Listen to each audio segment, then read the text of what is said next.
who are these pilgrims? They are composers to whom Jesus has been their personal God and Savior and source of life and everything that's good. And they express that in their own particular, unique way, right?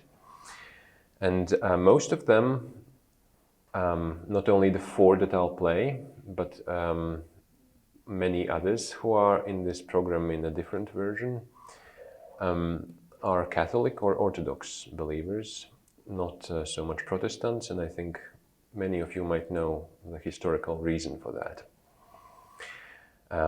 In any case, it's clear that the confessional belonging of these composers strongly influenced their musical preferences and the whole way of composing. So, I'll go chronologically. I'll start with French Catholic composer Olivier Messiaen. And how many have heard his music? I know Chuck has, and then yes, and yes, and yes. Very good, good, good, good. Whenever I've been here previously, I've always played some of his music. And he's a very important figure in the sense that I mentioned, in this pilgrim sense. Here is his artistic statement from a series of interviews that he gave later in his life. The first and most important idea that I, Messiaen, wanted to express through composition is the existence of the truths of the Christian faith. I was born a believer, and the scriptures impressed me even as a child. The illumination of the theological truths of the faith is the noblest aspect of my work, the most useful, most valuable, perhaps the only one I won't regret at the hour of my death. But I'm a human being, and like all others, I'm susceptible to human love, which I have expressed in 3 works that incorporate the greatest myth of human love, Tristan and Isolde. Finally, I have a profound love for nature, and I have always sought lessons from it. I love birds, so my inclination has been to examine bird songs especially, and I've studied ornithology. But I also employ Greek and Indian rhythms, and there's also my research into sound color, the most important characteristic of my musical language. Messiaen admits that he's always been, since childhood, he's been pulled to everything that is marvelous and mysterious in the whole experience of this reality. And he first experienced this through staging all Shakespeare's plays at home with his brother when he was 8 or 9. Yes, and doing all the colored settings for those plays and everything. And then in the truths of faith, Messiaen found this attraction to the marvelous multiplied 1,000-fold. And it was no longer a matter of theatrical fiction, but of something true. And so, throughout his life, Messiaen preferred to express the marvelous aspects of our faith. He describes himself as a believer dazzled by God. Now, his language is a very rich language, and those of you have heard it, then you know what I'm talking about. And it has been criticized for its complexity. It appears that one of the leading factors for him for creating such an exceedingly rich language was his one experience of being completely dazzled when he entered a cathedral and saw the rose window and the colors that stream through it when the sun shines, that kind of 1,000 specks of color shining over him. And the other experience that marked him was his lifelong experience of synesthesia, this strange gift of seeing color when you hear sounds. So Messiaen wanted to share this amazing experience of dazzlement with his listeners through sounds. And it also makes sense that the theological themes that he chose more to express in his works have particularly to do with hope for life in eternity with God. Themes of overwhelming love and God's omnipresence and infinity and resurrection life in heaven, and also the awesome wonder that God was incarnated in Christ.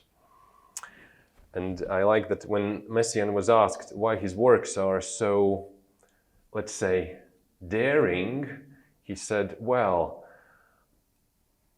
my music mirrors only a tiny fraction of how daring the truths of our faith are. I like that a lot. So with that in mind, here are some of the ways Messiaen expresses the marvels of our faith in music. Sound color. Now, what does that mean? In the Western tradition, everything is tied to a central home note, and it works like a source of gravity, that notes either kind of go away from home or they are pulled back home. Also, if they are gathered in chords, then those chords can move away from home for a bit, but then naturally they at some point want to go back home. Messiaen threw all of that out of the window. He created modes, scales that did not have a home note, that were like without gravity. And so everything he built out of these scales without home notes, everything was kind of equal in a sense, and chords that he built, chords, you know, like clusters of sounds, served as colors. And what I said about him being dazzled by the colors coming through the rose window and his synesthesia, so that of course is important for him. And of course he does return once in a while to particular harmonies, but he returns to them because he likes the color of them, not because he's pushed, not because he has to, but just because he likes those colors that those harmonies impress on him, on his mind. Well, let me... So here's one theme that he puts in his work about the incarnation. And he calls it the theme of God, and he uses it many times in that work. It's a 2-hour-long work. And this is the theme. It's 3 chords, well, 4 chords, and the last one is like the first.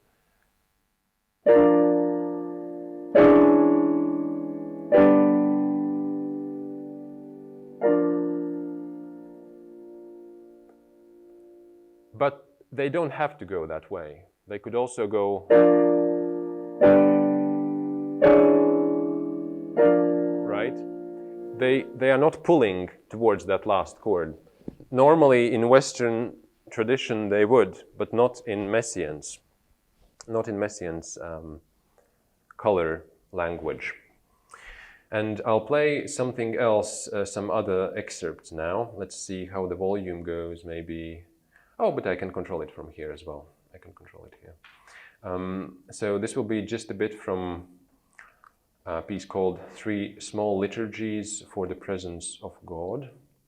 And I'll find the exact moment that seemed interesting to me.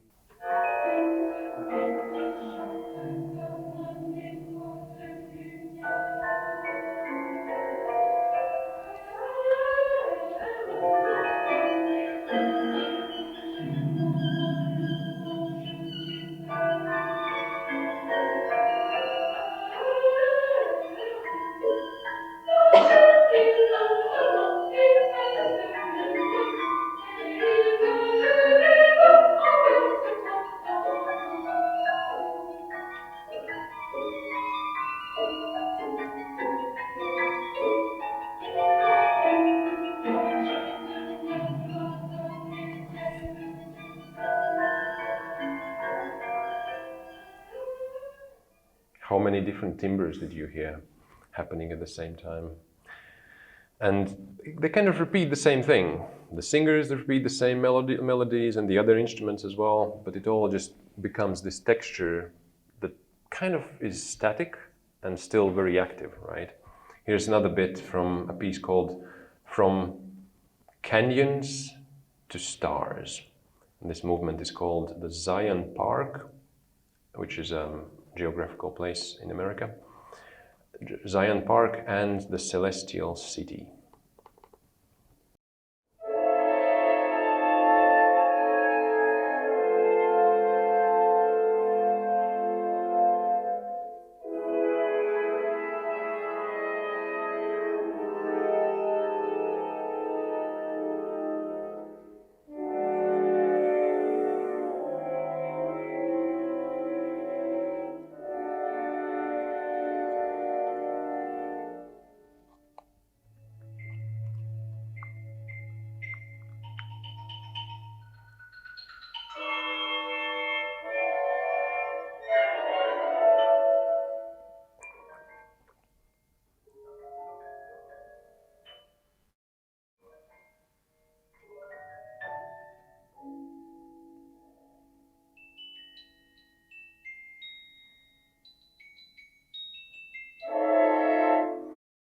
How many different instruments? All for the sake of color.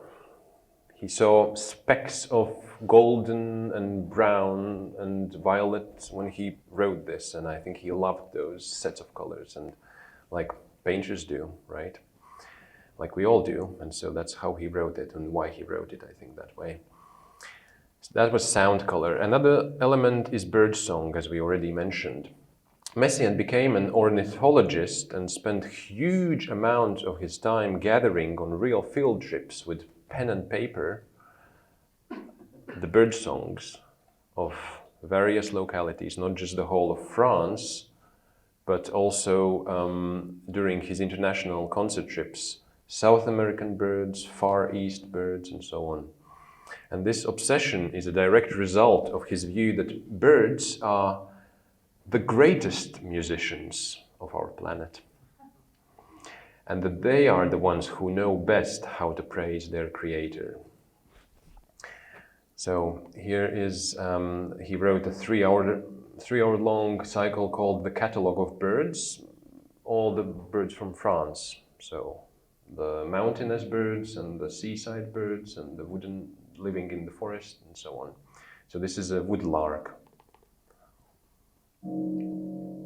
singing in night time. So this is night, and then the bird sings.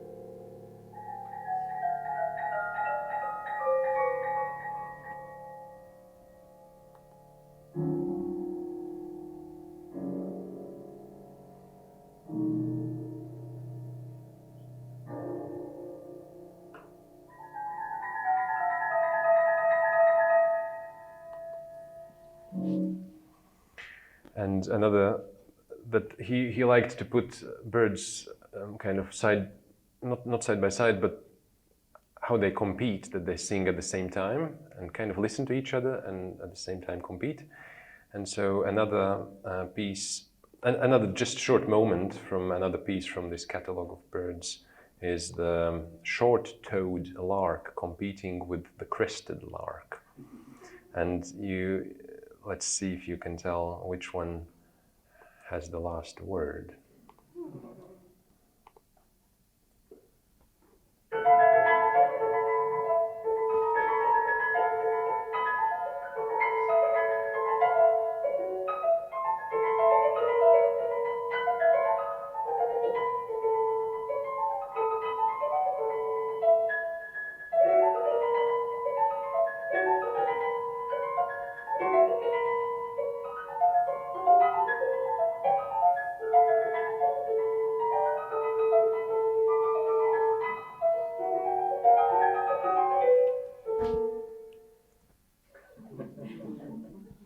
right?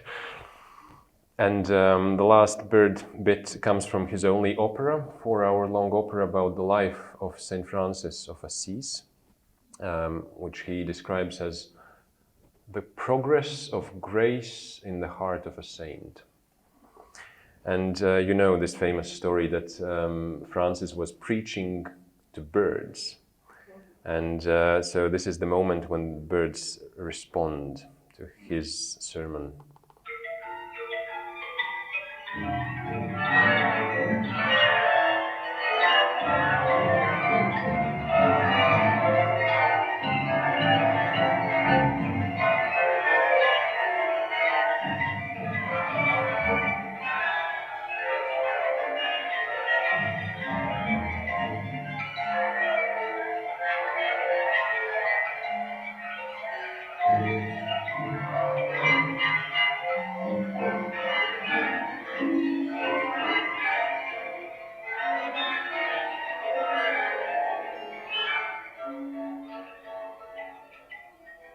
And so it goes. And people sometimes asked him, like, what do we do? We cannot follow everything that's happening in your music. There's so much, it's such a complexity of layers. And he said that it's okay, but as long as the listener gets the shock and sees that this is dazzlingly beautiful, then that's all he needs. So in this choir of birds, I mean, this is one of his favorite things, that he just went to hear how birds sing in their natural habitat during sunrise, just before sun comes, when the sky becomes red. All of them just in a 100-voice choir, each their own song, and this is about what you just heard. Another element of Messiaen's language is timelessness and eternity. And of course, into music that is time-based. Yeah. This can translate only partly. You cannot have timeless music. So in his case, it translates into extreme slowness, where you cannot hear any perceptible beat that you could say, okay, this is on 4, you know, or on 3 or whatever. And also, more importantly, that we don't have a sense that it's going home, that there's any conflict that needs to be resolved. It just is. It is static, in a sense, like some might say the eternity might be. Or being outside time. And I think his sound color approach really helped here, that his sound, his chords do not gravitate anywhere, they just kind of float. And this will be the last example of Messiaen's music. And it's his very first organ work called The Celestial Banquet.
And so it goes for another 9 minutes like that.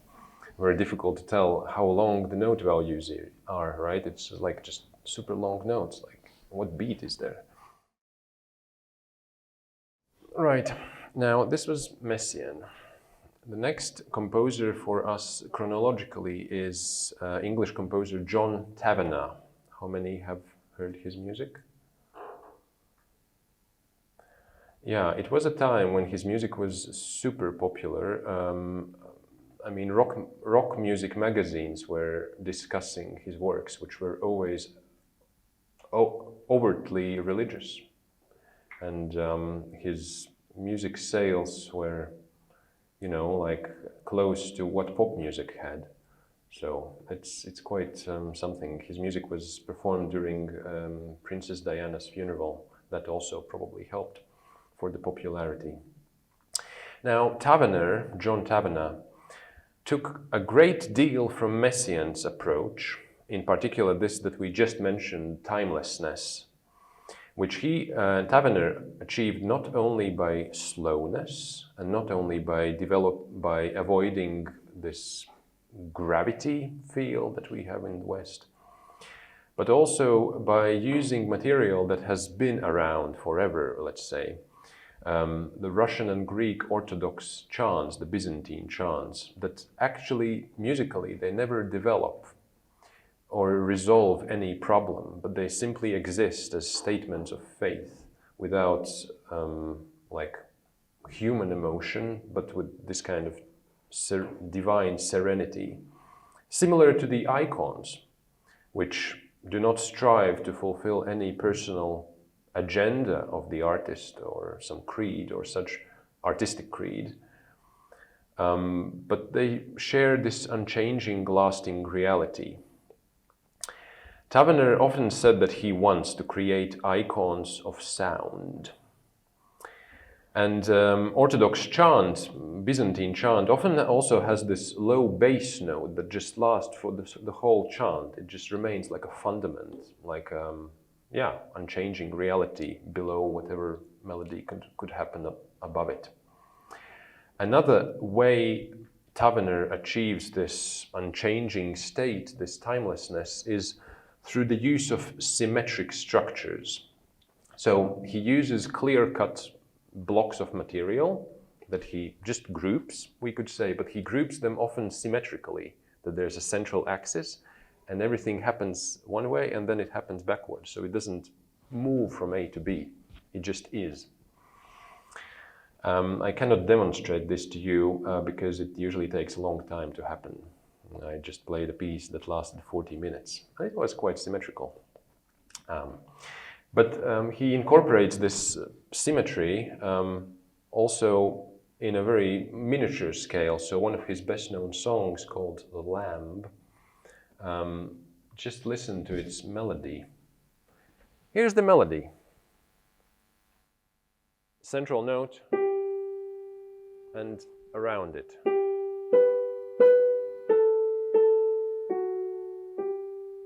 Back home. Now a mirror of the same.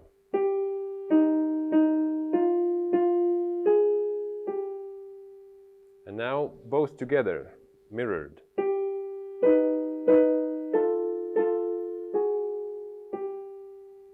And now the first and the second one after the other, and then the second and the first.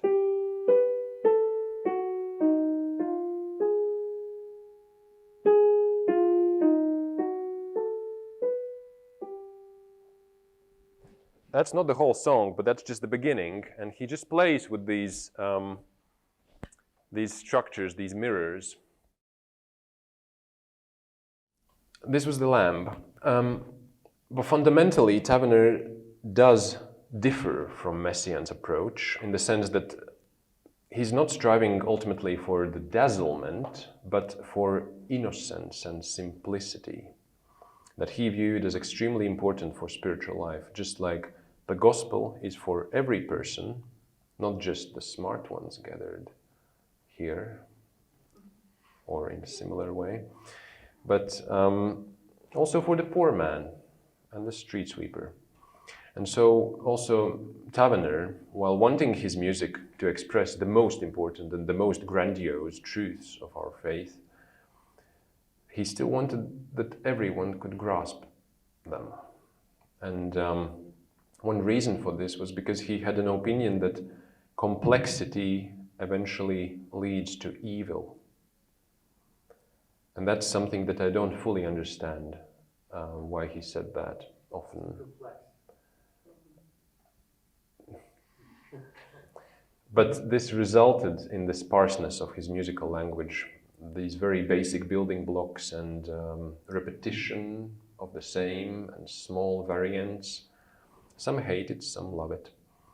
Here's an example, a piece called Eternity's Sunrise, and I'll just show the first verse, and then it repeats four times about the same way with very small changes, 11 minutes in total.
I could listen to this forever.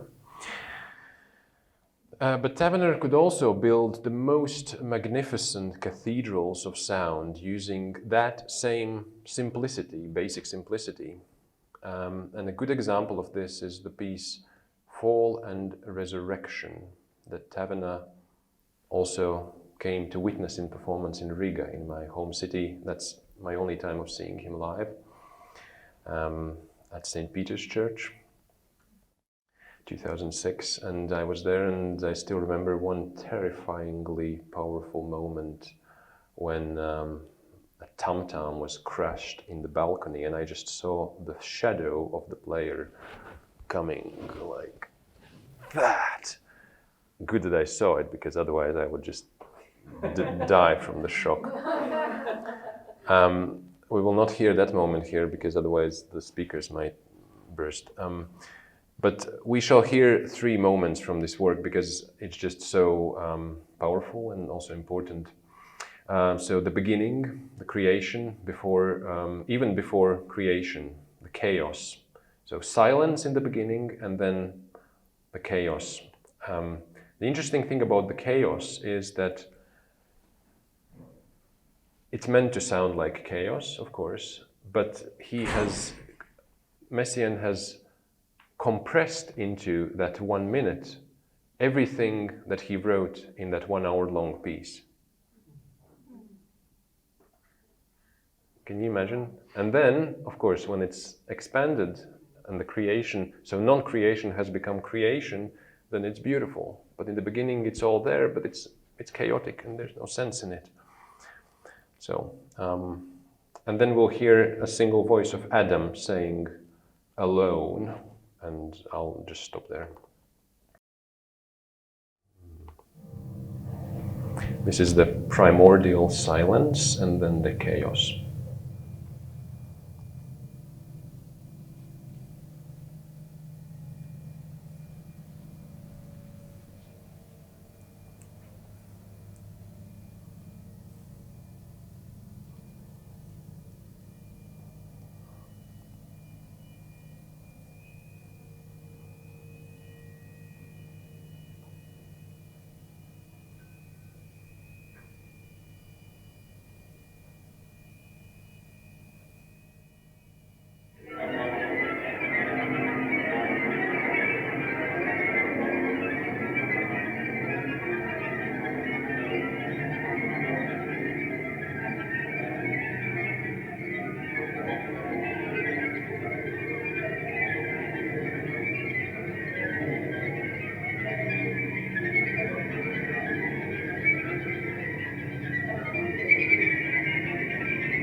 That's the very beginning of this work. And now the mid part, when the fall happens, I thought that we also should hear a bit of it. This is just after Eve has just sung the words, Adam, I'm afraid, guard me, hold me, fear is gripping. And now we'll hear Adam sing, Eve, what have we done? Who are you? Who am I? And then they will ask together, who is God?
Played in St. Paul's Cathedral in London, so it has like a 10-second reverb also. And now I should also, after this, show you how it ends, right? When the whole redeemed world is joined with God in absolute ecstasy, which is mirrored only dimly in the ecstasies that we can experience in our mortal bodies.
the actual bells of St. Paul's Cathedral.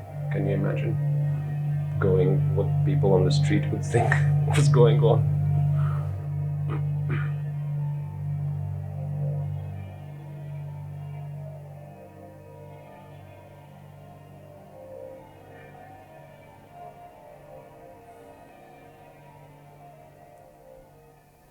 And so they peal for many more minutes like that. That kind of simplicity he was looking for, simplicity of expression, that we could grasp it without needing much,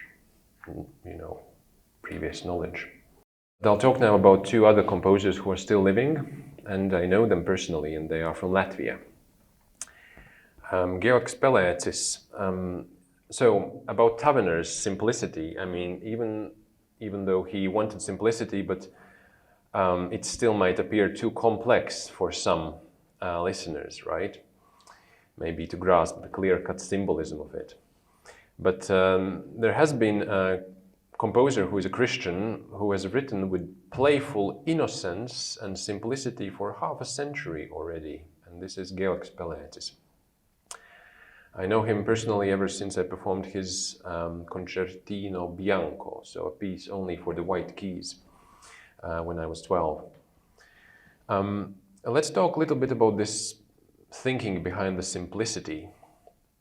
So here's his view. Remember we said that Messiaen wanted to depict nature as closely as he could, the songs of birds and also other natural phenomena.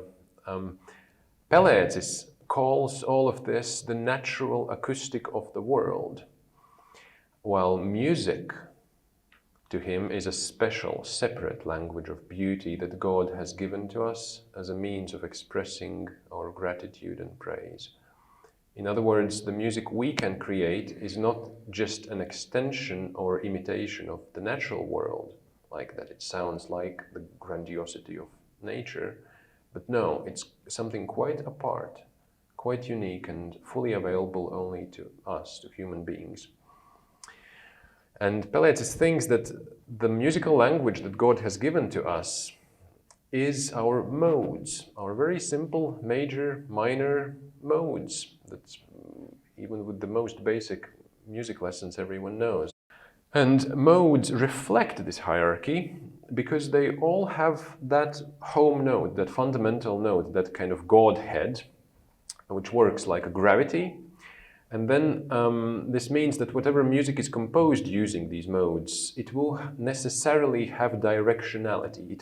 There will be tensions that will beg for resolutions, that will beg to come back home. And this is quite in contrast, right, to what I said about Messiaen, who made these modes that kind of float in the air and have no gravity and are dazzlingly colorful.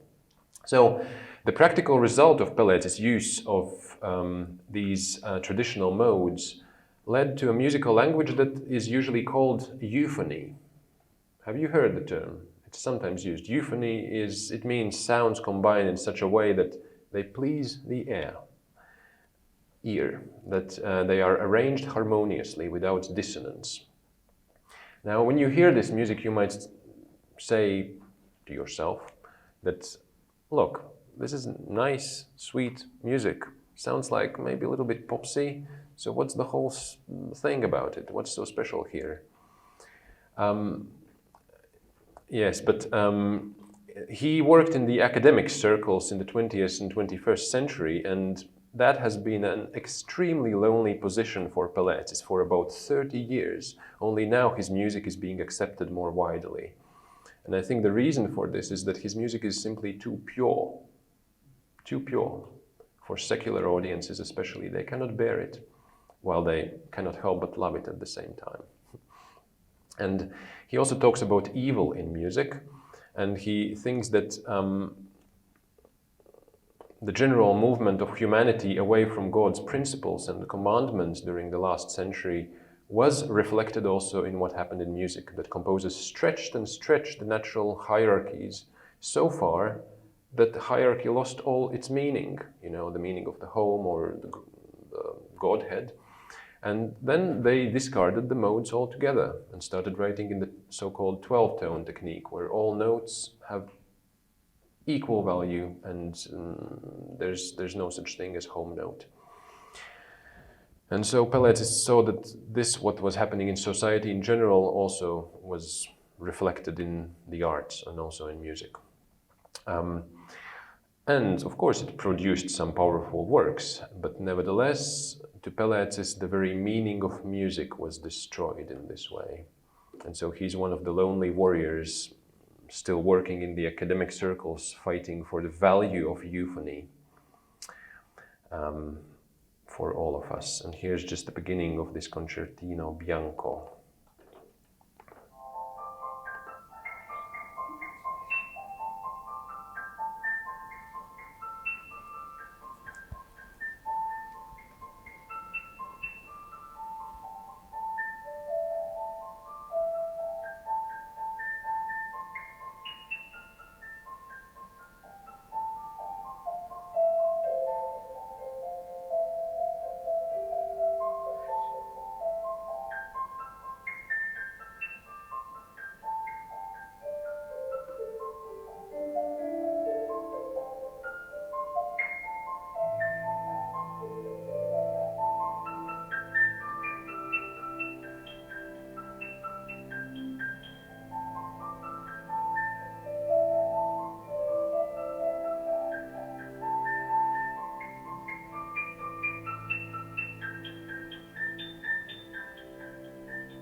And so on. That's the only example from his music this time that we will hear, unfortunately. About Andris Zariņš, the last of the four composers. We share with him the same day in February as our birthday, and he has become a very dear friend to me, though he's older than my genetic father. His main focus of serving is to his Russian Orthodox Church as its cantor. So that means services 6 days a week, sometimes twice a day, sometimes all-night vigils. So he rarely carves out time to write music for concerts. But one such concert work he composed last year on my commission. It's called The Hymn for Heavenly Homeland, and I will perform it tonight during the recital. He has a dream that Latvians would one day have their own sacred music tradition, and he works in this direction, keeps alive some really unusual ancient sacred singing practices, tries to mold a specifically Latvian form that would be rooted in Latvian archetypes as opposed to using borrowed material from Byzantine and Gregorian traditions. Now, one of the main aims that Zariņš tries to achieve with his music is to express sacred archetypes.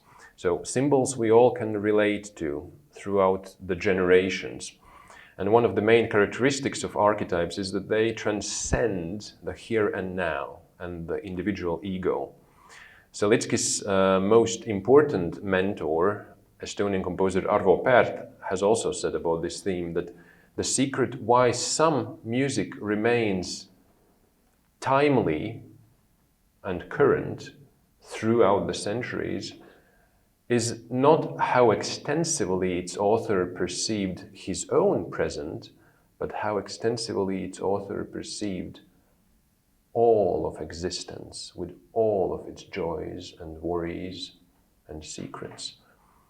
And so the reason why some of this music by Pärt and Salickis is strongly reminiscent of early music is that they search for the archetypal basis of all music and life in general.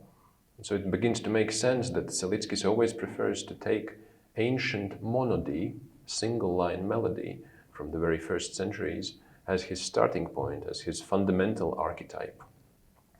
Also, folk songs of the localities, like the Latvian locality where he lives, can serve as an archetype. And archetypes can appear in the form of a piece. So if he wants to express, say, even the biblical history of humanity can be painted like a deep valley, right? With a crawling out of it in the end.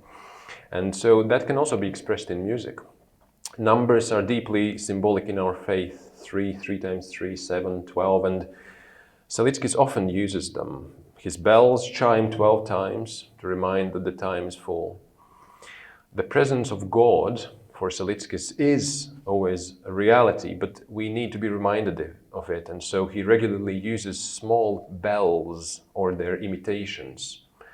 Remember the jingling of the small bells at the robe on the robe of the high priest when they enter in the Holy of Holies. This kind of jingling of the small bells to remind of God's presence is also an archetype. And symmetry, not the kind of symmetry that Tavener did to avoid directionality of music from A to B, but symmetry because since God has made us symmetrical in so many senses, and he shows symmetry to us in all the world around us. And just think, the beginning, the happy beginning in Eden and the happy end that we are promised is also a symmetry, where the midpoint is, of course, God becoming man. And that is also an archetype. Well, later tonight I'll play Salickis' last piano work for you, but now let me finish this by playing his very first piano work called Prayer Lullaby.